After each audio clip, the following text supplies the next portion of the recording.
जे बदलणार नाही ते स्वीकार करा. माणसाच्या आयुष्यातील निम्माहून अधिक दुःखाचे मूळ हे परिस्थितीमध्ये नसून त्या परिस्थितीला आपण देतो त्या प्रतिक्रियेमध्ये असते. आजूबाजूला नजर टाकली तर दिसेल की अनेक लोक केवळ एकाच गोष्टीमुळे त्रस्त आहेत. माझ्यासोबत असं का झालं? किंवा ती अमुक गोष्ट तशीच का आहे? आपण आपले अर्धे आयुष्य अशा गोष्टी बदलण्याचा प्रयत्न करण्यात किंवा त्याबद्दल कुरबुर करण्यात वायाला घालवतो, जे आपल्या हातातच नाहीत. अशा वेळी जगद्गुरू संत तुकाराम महाराज आपल्याला एक साधे पण अत्यंत प्रभावी मानसशास्त्र सांगतात. जे बदलणे तुमच्या हातात नाही त्याचा नम्रपणे स्वीकार करा. आणि हा स्वीकार करणं म्हणजे सुखी जीवनाची पहिली पायरी आहे.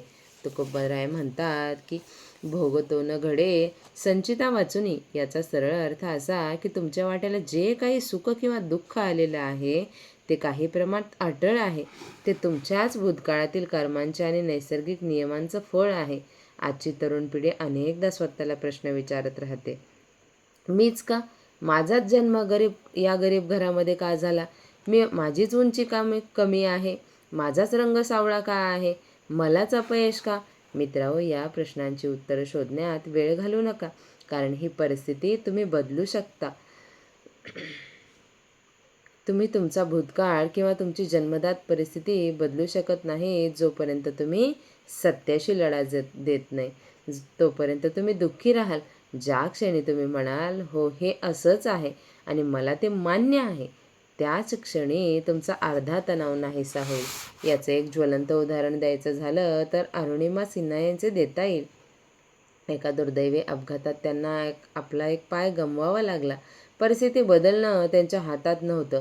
माझाच पाय का गेला या प्रश्नावर त्या आयुष्यभर रडत बसू शकल्या असत्या, पण त्यांनी त्या बदलणाऱ्या परिस्थितीचा पूर्ण स्वीकार केला. त्यांनी मनाला सांगितलं की पाय गेला हे वास्तव आहे, पण माझी जिद्द शिल्लक आहे. याच स्वीकार भावातून त्यांना अशी शक्ती मिळाली की कृत्रिम पाय लावून थेट जगातील सर्वात उंच माउंट एव्हरेस्ट सर केले. जर त्यांनी परिस्थितीचा स्वीकार केला नसता तर नियतीला दोष देत बसल्या असत्या, तर हा इतिहास घडलाच नसता. तुकाराम महाराज नेमके तेच सांगतात की आणि का रुसावे न लगे बहुता. म्हणजे दुसऱ्यावर रुसून चिडून काहीच साध्य होणार नाही. आपल्याला अपयशाच्या खापावर दुसऱ्यावर फोडण्याची किंवा परिस्थितीला नावं ठेवण्याची सवय सोडा. जेव्हा तुम्ही दुसऱ्याला देश देता तेव्हा तुम्ही तुमच्या आयुष्याचे नियंत्रण त्यांच्या हातात देता. त्यापेक्षा परिस्थितीचा स्वीकार करा आणि अरुणिमा यांच्यासारखं स्वतःचा रस्ता स्वतः शोधा. या सगळ्यातून बाहेर पडण्याचा मार्ग काय? तर तुकोबाराय म्हणतात, करावे ते मनी समाधान. याचा अर्थ असा नाही की तुम्ही प्रगती करू नका. याचा अर्थ असा की मनाची तगमग थांबवा.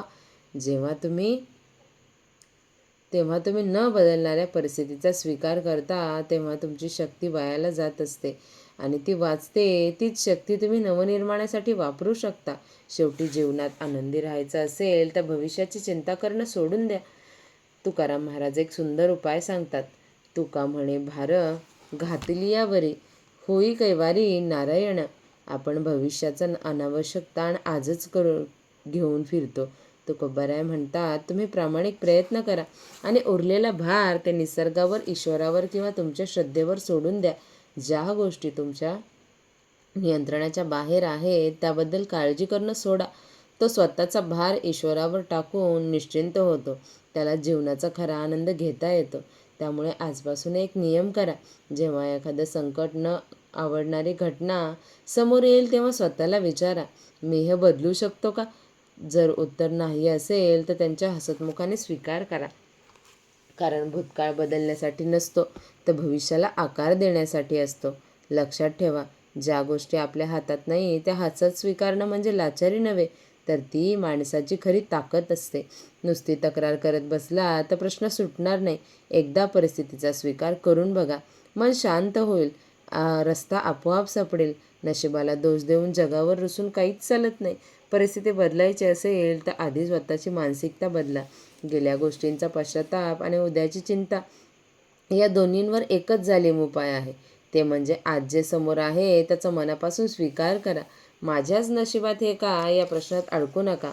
त्यापेक्षा आता इथून पुढं कसं जाता येईल याचा विचार करा. यश नक्की मिळेल. मनाचं समाधान काय दुकानात विकत मिळत नसतं, ते परिस्थितीचा स्वीकार करण्यातूनच स्वतःला कमवावं लागतं. जेव्हा आपण काळजीचं ओझं देवाच्या किंवा निसर्गाच्या खांद्यावर टाकतो, तेव्हा लढण्याचं बळ आपल्या बाहूंमध्ये आपोआप संचारतं. संकटावर रडणाऱ्याला जग बिचारं समजतं, पण संकटाचा स्वीकार करून त्याला पायाखाली तुडवणाऱ्याला जग विजेता मानतं.